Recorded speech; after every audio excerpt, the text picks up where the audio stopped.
ایک دن عمر بن خطاب رضی اللہ تعالی عنہ اللہ کے رسول صلی اللہ علیہ وسلم کے گھر میں تشریف لائے. کہا کہ یا رسول اللہ، اے اللہ کے رسول صلی اللہ علیہ وسلم، اللہ سے کیوں نہیں آپ دعا کرتے ہیں کہ وہ آپ کی امت کے اوپر فراوانی کر دیں. جو پرشین امپائر ہے، جو رومن امپائر ہے، وہ تو اللہ کی عبادت نہیں کرتے، لیکن ان کے اوپر تو مال و دولت کے جو ہے خزانے کھلے ہیں. تو آپ کیوں نہیں اللہ تعالیٰ سے دعا کرتے؟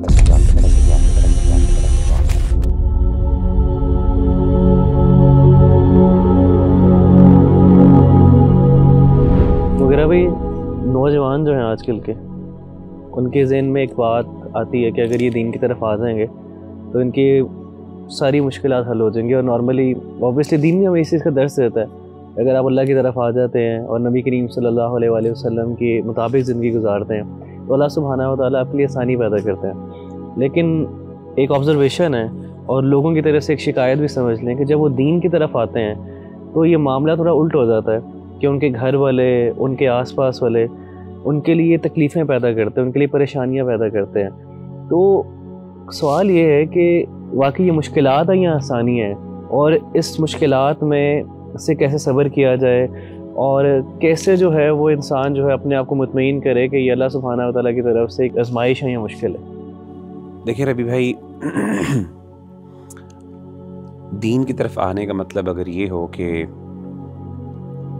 دنیا کی زندگی آسان ہو جائے گی میرے لیے، تو اللہ تعالیٰ پھر اپنے مسلمان اور مومن بندوں کے لیے یہ دنیا جنت بنا دیتے.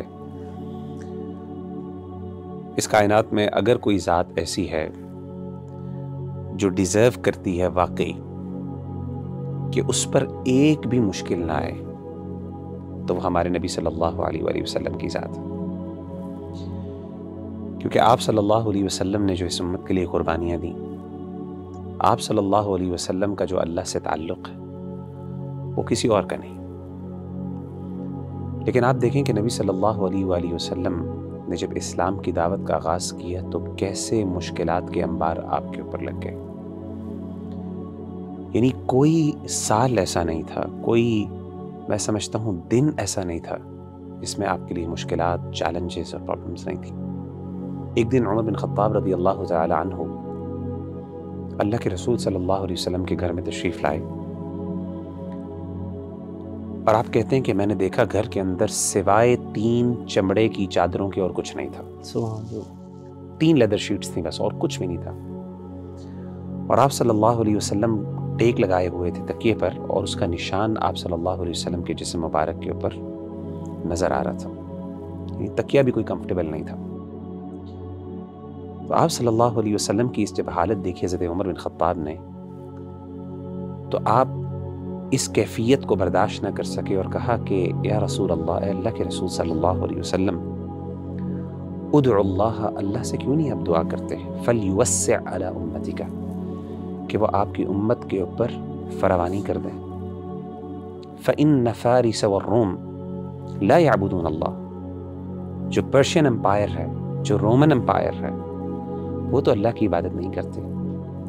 ولیکن قد وسع علیہم، لیکن ان کے اوپر تو مال و دولت کے جو ہے خزانے کھلے ہیں. تو آپ کیوں نہیں اللہ تعالیٰ سے دعا کرتے؟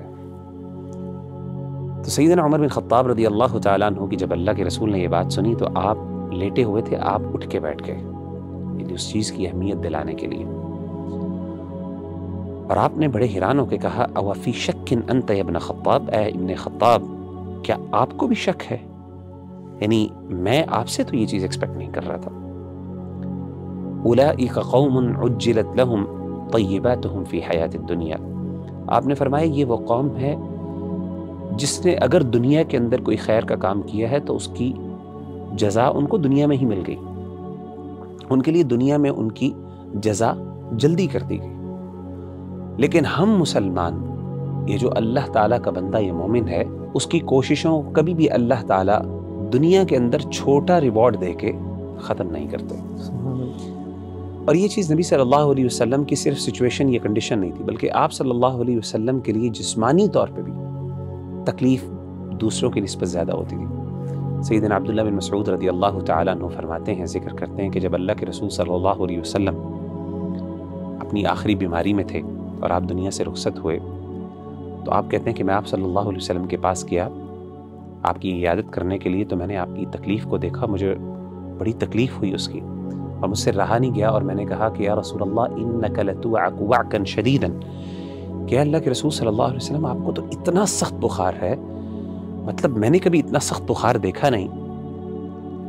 تو آپ صلی اللہ علیہ وسلم نے کہا کہ اے عبداللہ، واقعی مجھے جتنا تم میں سے ایک شخص کو بخار اور تکلیف ہوتی ہے جسمانی طور پہ، مجھے ڈبل ہوتی ہے۔ اور آپ نے پوچھا عبداللہ تمہیں پتہ ہے کہ کیوں ایسا ہے؟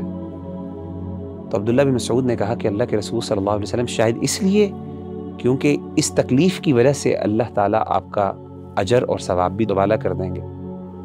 تو آپ نے کہا ایسی بات ہے، اور آپ نے فرمایا کہ جب ایک مومن پر کوئی تکلیف آتی ہے تو اللہ نہ صرف اس کے گناہوں کو معاف کرتے ہیں بلکہ اللہ تعالیٰ اس کے درجات بھی بلند کر دیتے ہیں۔ تو اپنا بندہ جو اللہ کا ہے، بعض اوقات میں سمجھتا ہوں بعض اوقات اس کے لیے دین میں آنے کے بعد مشکلات زیادہ بڑھ جاتی ہیں، اور یہ اللہ کی محبت کی نشانی اور دلیل ہے۔ کیوں؟ ایز لانگ ایز وہ دین پہ قائم رہے۔ ہاں، اگر وہ دین سے دور ہو جاتا ہے تو پھر ممکن ہے کہ وہ اللہ کی طرف سے سزا بھی ہو، لیکن اگر وہ دین پہ قائم ہے، اپنے رب کو راضی کرنے کی جستجو اور کوشش کر رہا ہے، اور اس کے لیے مشکلات پیدا ہو رہی ہیں، یہ تو انبیاء کی سنت ہے، یہی تو انبیاء کا کام تھا۔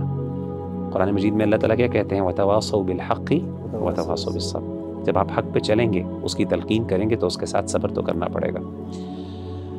تو میں سمجھتا ہوں کہ یہ اللہ تعالیٰ کی طرف سے حکمت ہے، اور کئی دفعہ یہ اللہ کی طرف سے انعام ہوتا ہے۔ انسان کو چاہیے کہ وہ اس پہ صبر کرے، جب وہ صبر کرے گا تو اس کے لیے خیر ہی خیر ہوگی۔ اللہ تعالیٰ ہم سب کو عمل کرنے کی توفیق عطا فرمائے۔